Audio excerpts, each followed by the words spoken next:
Kyrie Irving may have burned a bridge or three. Charles Krupa, AP. It's not like Tuesday's Celtics-Cavaliers game, which kicks off the NBA's regular season, needed anything to increase the emotion of the event. But we can thank Kyrie Irving, anyway, for adding to the ill will he was already a lock to experience in Cleveland. In his first game after the Cavs acquiesced to his trade request. That's because Irving saw fit Wednesday to insult Cleveland sports fans for, of all things, their degree of interest in sports. He probably intended it as more of a compliment to his new home in Boston. But people in the city where he had played since becoming the No.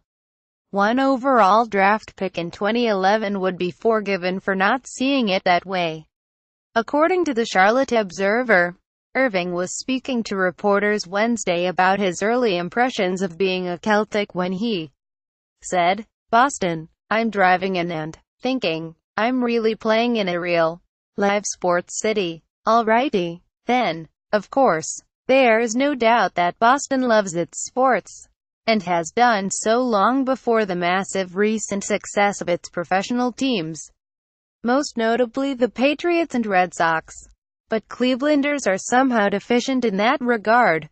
The same people who cheer for the Browns, year after losing year, and who hadn't had a champion in over a half-century until Irving helped the Cavs win it all in 2016. Speaking of which, even after asking Cavs management this summer to send him away, Irving likely had some residual goodwill in Cleveland before Wednesday. After all, he had hit the biggest shot in franchise history to help seal the title, while teaming up with LeBron James to take the Cavs to 3 straight finals.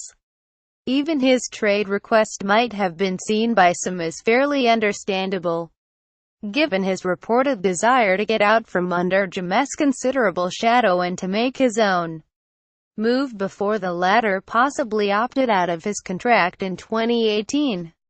But saying that Cleveland is something less than a real, live sports city, there may be no coming back from that.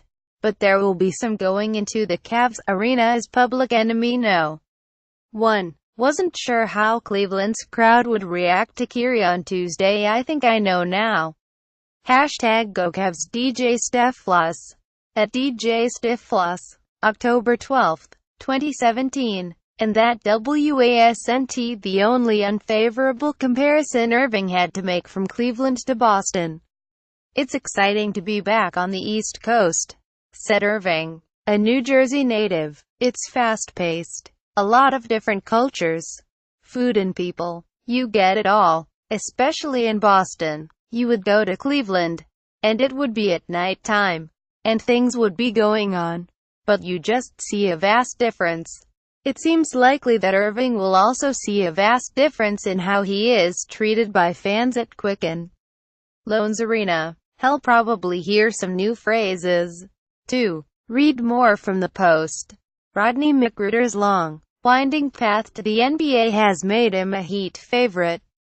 In sickness and in health, 76ers take a risky, expensive plunge on Joel Embiid. Dwayne Wade to start at shooting guard for Cavaliers, sending J.R. Smith to the bench. Licensed to ill, Steven Strasburg might be ailing, but he left the Cubs sick.